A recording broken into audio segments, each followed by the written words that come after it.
ഭൂമിശാസ്ത്രപരമായും സൈനികപരമായും ലോകത്തിലെ ഏറ്റവും വലിയ ശക്തികളിലൊന്നായ റഷ്യയുടെ പരമാധികാരത്തിന് മേൽ കൈവയ്ക്കാൻ ആരെയും അനുവദിക്കില്ല എന്ന ദൃഢപ്രഖ്യാപനവുമായി വ്ളാഡിമിർ പുടിൻ വീണ്ടും ആഗോള രാഷ്ട്രീയത്തിന്റെ കേന്ദ്ര ബിന്ദുവായി മാറുന്ന കാഴ്ചയാണ് നമ്മൾ കണ്ടുകൊണ്ടിരിക്കുന്നത്.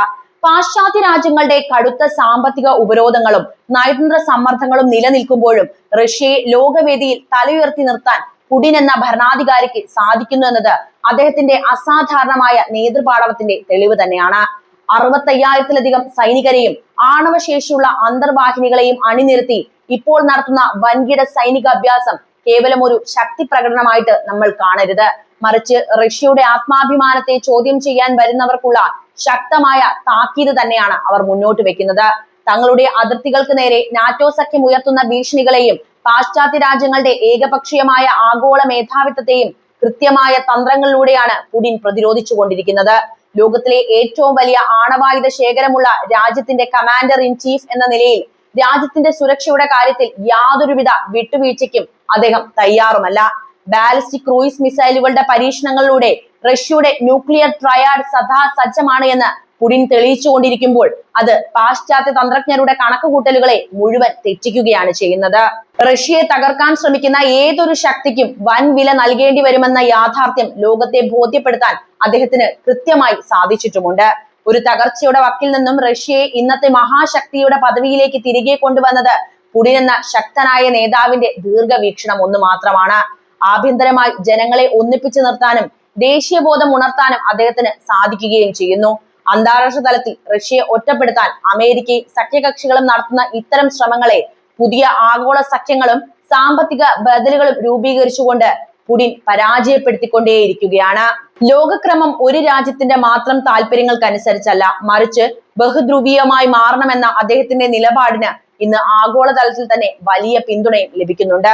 റഷ്യയുടെ മണ്ണിലേക്ക് അധിനിവേശം നടത്താനോ അവരുടെ നയങ്ങളെ നിയന്ത്രിക്കാനോ ആർക്കും അനുവാദം കൊടുക്കില്ല എന്ന പുടിന്റെ കടുത്ത നിലപാട് റഷ്യൻ ജനതയ്ക്ക് നൽകുന്ന ആത്മവിശ്വാസവും ചെറുതല്ല.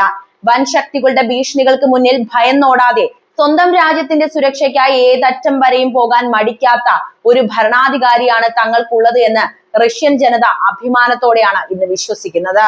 ആർക്കും വിട്ടുകൊടുക്കാത്ത ഈ പോരാട്ട വീര്യം കൃത്യമായ ആസൂത്രണവും തന്നെയാണ് വ്ളാഡിമിർ പുടിനെ സമകാലിക ആഗോള രാഷ്ട്രീയത്തിലെ ഏറ്റവും സ്വാധീനമുള്ള നേതാവാക്കി നിലനിർത്തുന്നത്.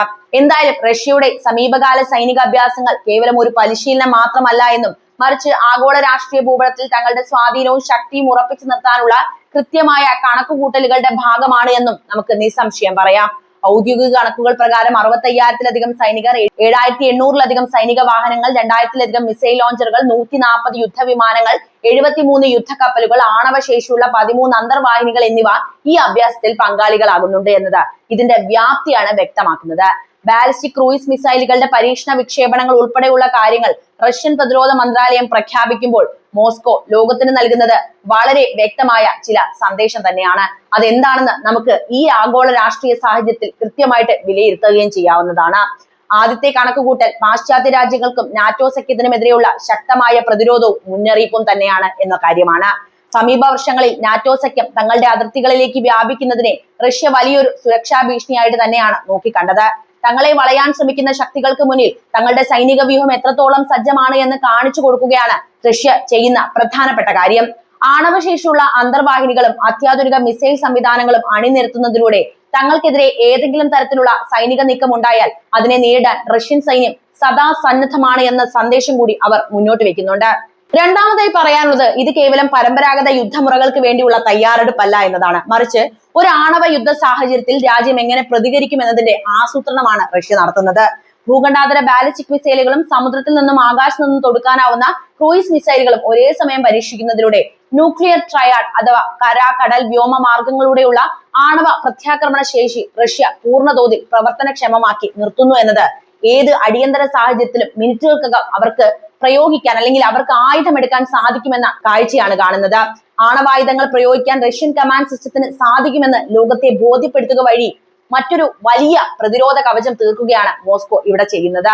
മൂന്നാമത്തെ കണക്കുകൂട്ടൽ ആഭ്യന്തരവും തദ്ദേശീയവുമായ രാഷ്ട്രീയവുമായിട്ടാണ് ബന്ധപ്പെട്ട് കിടക്കുന്നത്. അതായത് അന്താരാഷ്ട്ര തലത്തിൽ സാമ്പത്തിക ഉപരോധങ്ങളും ഒറ്റപ്പെടുത്തലുകളും നേരിടുമ്പോഴും രാജ്യം ഇപ്പോഴും ഒരു ആഗോള മഹാശക്തിയായി തുടരുന്നു എന്നത് റഷ്യൻ ജനതയ്ക്ക് മുന്നിൽ തെളിയിക്കേണ്ടത് ഭരണകൂടത്തിന്റെ കൂടി ആവശ്യമാണ്. ഇങ്ങനെ ചെയ്താൽ മാത്രമേ റഷ്യൻ ജനതയ്ക്കുള്ളിൽ ദേശീയബോധവും ആത്മവിശ്വാസവും വർദ്ധിപ്പിക്കാൻ അവർക്ക് സഹായിക്കുകയുള്ളൂ. അതോടൊപ്പം പാശ്ചാത്യ വിരുദ്ധ ചേരിയിലുള്ള മറ്റ് ആഗോള ശക്തികൾക്ക് തങ്ങൾ വിശ്വസിക്കാൻ കൊള്ളാവുന്ന ശക്തനായ ഒരു പങ്കാളിയാണെന്ന് കാണിച്ചു കൊടുക്കാൻ റഷ്യക്ക് സാധിക്കുന്നുണ്ട്. നാലാമതായി, പ്രതിരോധ സാങ്കേതിക വിദ്യയിലെ തങ്ങളുടെ മേധാവിത്വം തെളിയിക്കാനുള്ള ഒരു വേദിയായും റഷ്യ ഇതിനെ മാറ്റുന്നു എന്ന വസ്തുതയാണ്.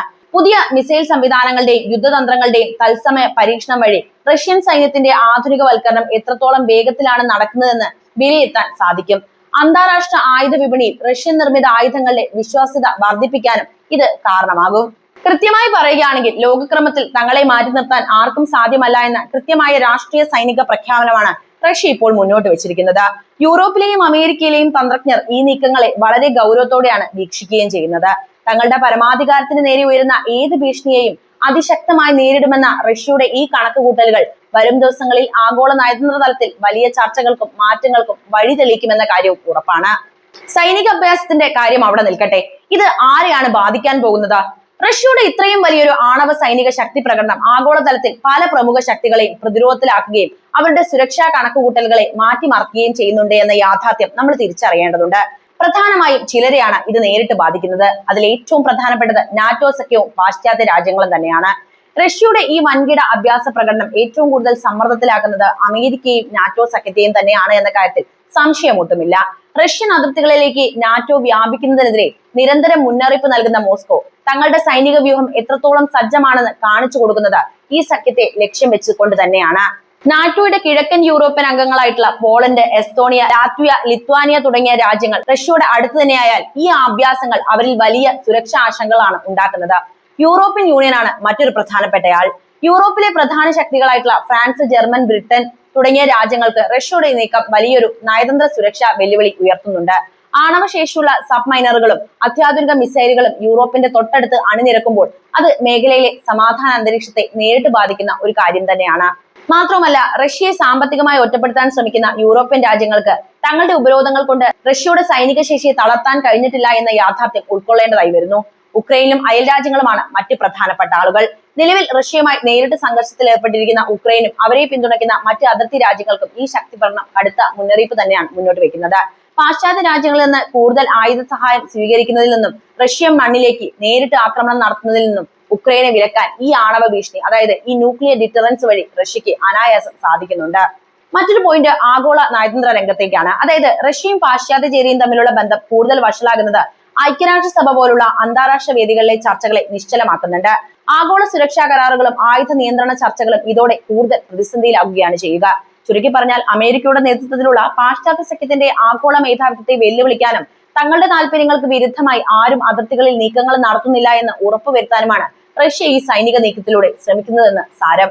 വരും ദിവസങ്ങളിൽ പാശ്ചാത്യ രാജ്യങ്ങൾ ഇതിനോട് എങ്ങനെ പ്രതികരിക്കുമെന്നതിനെ ആശ്രയിച്ചായിരിക്കും ആഗോള രാഷ്ട്രീയം ഇനി മുന്നോട്ട് പോകാൻ പോകുന്നത് എന്നതാണ് എനിക്ക് പറയാനുള്ളത്.